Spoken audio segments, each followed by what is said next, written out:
இந்த உலகத்தில் மொத்தம் 8.3 பில்லியன் பீப்புள்ஸ் இருக்காங்க. இந்த 8.3 பில்லியன் பீப்புள்ஸில் மேக்ஸிமம் நம்பர் ஆஃப் பீப்புள்ஸ் இறந்து போகிறதுக்கான காரணம் என்னவாக இருக்குன்ட்டு நினைக்கிறீங்க?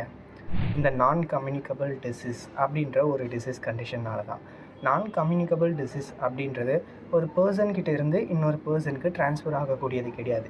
அதே மாதிரி ஒரு பாக்டீரியா, வைரஸ் இதனால் ஏற்படக்கூடியதும் கிடையாது. ஃபார் எக்ஸாம்பிள், கொரோனா வைரஸ் அப்படின்னு எடுத்துக்கிட்டிங்கன்னா அது எப்படி வருது? அந்த கொரோனா வைரஸ் இருக்கக்கூடிய ஒரு பேஷண்ட்கிட்ட இருந்து இன்னொரு பர்சனுக்கு ட்ரான்ஸ்ஃபர் ஆகிறது மூலிமா அந்த வைரஸ் இன்னொரு பர்சன்கிட்ட ட்ரான்ஸ்ஃபர் ஆகிறது மூலிமா இன்னொரு பர்சனுக்கு கொரோனா வைரஸ் வருது. இந்த நான் கம்யூனிகபிள் டிசீஸ் அப்படின்றது இந்த மாதிரி ஒரு பர்சன்கிட்ட இருந்து ஒரு வைரஸோ பாக்டீரியாவோ ட்ரான்ஸ்ஃபர் ஆகிறதுனால வரக்கூடிய வைரஸ் கிடையாது. இந்த நான் கம்யூனிகபிள் டிசீஸ் அப்படின்றது நம்மளுடைய ஜெனட்டிக் ஃபேக்டர், நம்மளுடைய லைஃப் ஸ்டைல், அதுக்கப்புறம் நம்மளுடைய என்விரான்மெண்ட்டு இதை பேஸ் பண்ணி வரக்கூடிய ஒரு டிசீஸ் கண்டிஷனாக இருக்குது.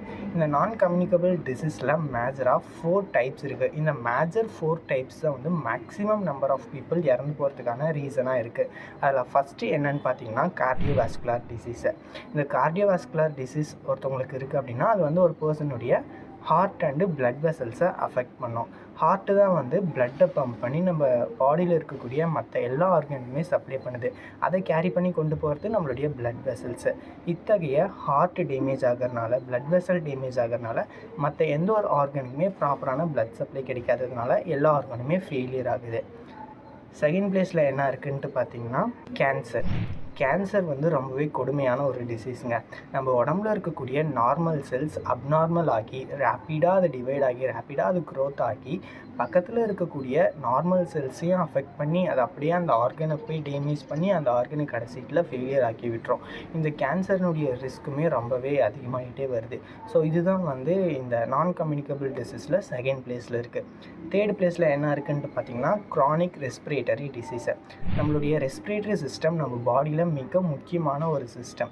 நம்ம ப்ரீத்திங் பண்ணும்போது தான் வந்து வெளியே இருக்கக்கூடிய கார்பன் டை ஆக்சைடு நமக்குள்ளே போயிட்டு அது ஆக்சிஜனாக கன்வெர்ட் ஆகி அந்த ஆக்சிஜன் பிளட்டில் மிக்ஸ் ஆகி அந்த பிளட்டு மற்ற ஆர்கனுக்கு ஆக்சிஜனை சப்ளை பண்ணும். ஸோ இதுதான் வந்து பேசிக் ஸ்டெப்ஸு. இப்போ நம்மளுடைய ரெஸ்பிரேட்டரி சிஸ்டமே ஃபெயிலியர் ஆகிடுச்சு அப்படின்னா நம்ம உடம்புல ஆக்சிஜன் இருக்காது, அந்த ஆர்கனுக்கும் ஆக்சிஜன் கிடைக்காது. இதனால் அந்த ஆர்கன் கொஞ்சம் கொஞ்சமாக ஃபெயிலியர் ஆகிறதுக்கு ஸ்டார்ட் ஆகும். தேர்ட் பிளேஸில் இந்த க்ரானிக் ரெஸ்பிரேட்டரி டிசீஸ் தான் இருக்குது. அதுக்கப்புறம் ஃபோர்த்து பிளேஸில் என்னன்ட்டு பார்த்தீங்கன்னா டயபெட்டிஸ்னுடைய ரிஸ்க்கு நாளுக்கு நாள் அதிகமாகிட்டே போகுதுங்க.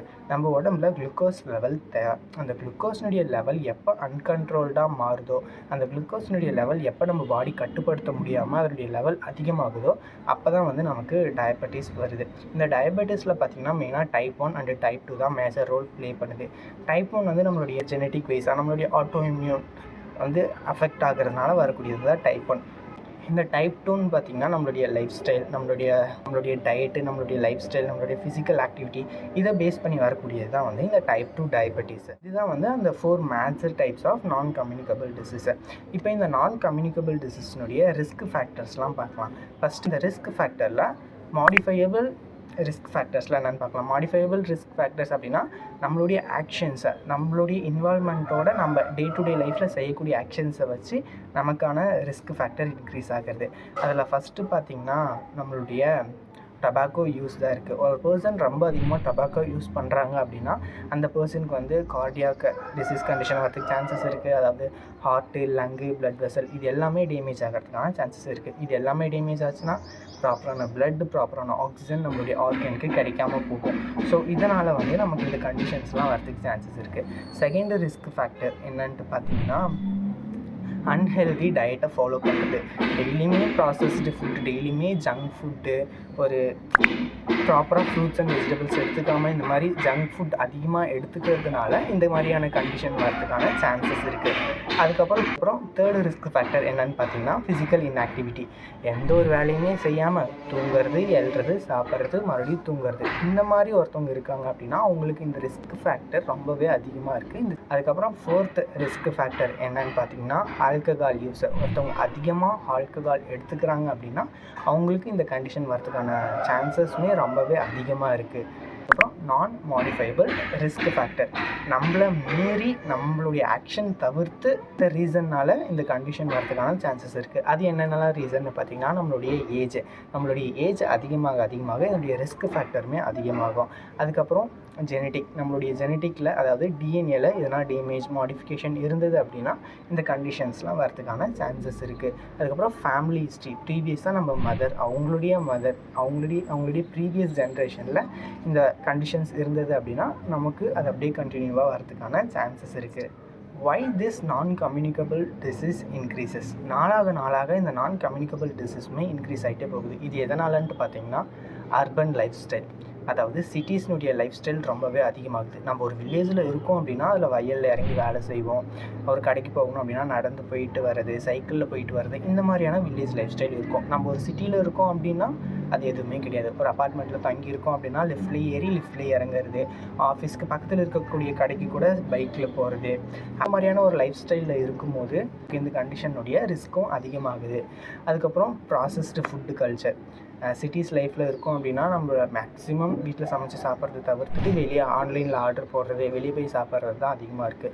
அதுக்காக ப்ராசஸ்டு ஃபுட்டே சாப்பிடக்கூடாதான்னு கேட்டிங்கன்னா சாப்பிட்லாம். அளவுக்கு மீறினால் அமிர்தமும் நஞ்சு அப்படின்றத ஞாபகம் வச்சுக்கோங்க. டெய்லியுமே சாப்பிட்றீங்க அப்படின்னா உங்கள் ஃப்யூச்சரில் வந்து உங்களுக்கு கண்டிஷன்ஸ்லாம் வரதுக்கு நீங்களே ஒரு கேட்வே க்ரியேட் பண்ணுறீங்க அப்படின்ட்டு அர்த்தம். ஸோ அதை கம்மி பண்ணிக்கோங்க. அதுக்கப்புறம் லேக் ஆஃப் ஃபிசிக்கல் ஆக்டிவிட்டீஸ். எந்த ஒரு ஃபிசிக்கல் ஆக்டிவிட்டீஸ்லுமே இன்வால்வ் ஆகாமல் நீங்கள் இருக்கீங்க அப்படின்னா அந்த கண்டிஷன் வரதுக்கான சான்சஸ் இருக்குது. Air pollution, lack of sleep, stress, இதெல்லாமே வந்து இந்த கண்டிஷன்ஸை அதிகப்படுத்துறதுக்கான சான்சஸ் இருக்குது. அதுக்கப்புறம் இந்த நான் கம்யூனிகபிள் டிசீஸ்னுடைய சிம்டம்ஸ்லாம் என்ன அப்படின்றத பார்க்கலாம். ரிலேட்டட் கண்டிஷன் இருக்குது அப்படின்னா உங்களுக்கு செஸ்ட் பெயின் வரலாம், ஸ்வெட் ஆகலாம், அதுக்கப்புறம் ஷார்ட்னஸ் ஆஃப் ப்ரீத் பண்ணுறதுக்கு உங்களுக்கு டிஃபிகல்ட்டாக இருக்கலாம். நெக்ஸ்ட்டு லங் ரிலேட்டட் கண்டிஷன் வர மாதிரி இருந்தது அப்படின்னா உங்களுக்கு asthma, breathing difficulty, wheezing problem, இந்த மாதிரியான சிம்டம்லாம் உங்களுக்கு காட்டும். அடுத்து கேன்சர் இருக்குது அப்படின்னா வெயிட் லாஸ் ஆகிறது, ஒரு இடத்துல டக்குன்னு வீக்கம் ஏற்படுறது, அந்த வீக்கம் உங்களுக்கு கண்டினியூஸாக பெயினை தருது. ஸோ இதெல்லாம் வந்து கேன்சருக்கான சிம்டமாக இருக்குது. அதுக்கப்புறம் டயபெட்டிஸ்னுடைய சிம்டம் என்னவாக இருக்கும்? உங்களுக்கு அதிகமாக தண்ணி தாக ஏற்படுறது, அதிகமாக யூரின் போகிறது, சடனாக உங்களுடைய இம்யூன் சிஸ்டம் வந்து சடனாக வீக் ஆகுறது, இதெல்லாமே வந்து டயபெட்டிஸ்க்கான ஒரு சிம்டமாக இருக்குது. Next prevention. இந்த நான் கம்யூனிகபிள் டிசீஸ் ப்ரிவென்டபிளான்னு கேட்டிங்கன்னா கண்டிப்பாக ப்ரிவென்டபிள். ஏன்னா இது நம்ம கைக்குள்ளே தான் இருக்குது, நம்மளுடைய கண்ட்ரோலில் தான் இருக்குது, நம்மளை மீறி எதுவுமே கிடையாது இல்லையா? ஸோ அதனால் சில நான் கம்யூனிகபிள் டிசீஸ் வந்து நம்மளால் ப்ரிவென்ட் பண்ண முடியும். எப்படி? ஃபஸ்ட் ஹெல்தி டயட்டை ஃபாலோ பண்ணுறது, ஃப்ரூட்ஸ் அண்ட் வெஜிடபிள்ஸ்னுடைய இன்டேக்கை அதிகப்படுத்திக்கிறது. நம்ம உடம்புக்குள்ளே என்ன போகணும் அப்படின்றத நாம் தான் டிசைட் பண்ணுறோம். அது நல்லதாகவும் இருக்கலாம், கெட்டதாகவும் இருக்கலாம். நல்லதை எடுத்துப்போமே, நம்ம ஃப்யூச்சரில் இந்த டிசீஸ் கண்டிஷன்லாம் வராமல் ப்ரிவென்ட் பண்ணலாமே. ஸோ அதனால் அந்த ஹெல்தி டயட்டை ஃபாலோ பண்ணுறது மூலிமா இதை ப்ரிவென்ட் பண்ணலாம். நெக்ஸ்ட்டு ஃபிசிக்கல் ஆக்டிவிட்டீஸில் இன்வால்வ் ஆகிறது. ஒரு நாளைக்கு ஒரு 20 மினிட்ஸ் 30 மினிட்ஸ் ஒரு எக்ஸசைஸ் பண்ணலாம், சைக்கிளிங் பண்ணலாம், அப்படியே வாக்கிங் போகலாம், அப்படியே நடந்து போய் ஒரு ஃப்ரூட்ஸ் அண்ட் வெஜிடபிள்ஸும் வாங்கிட்டு வரலாம். இந்த மாதிரியான ஃபிசிக்கல் ஆக்டிவிட்டீஸில் இன்வால்வ் ஆகலாம். டொபாக்கோ அண்ட் ஆல்கஹாலினுடைய யூஸை ரெடியூஸ் பண்ணிக்கலாம், கொஞ்சம் கம்மிப்படுத்திக்கலாம்.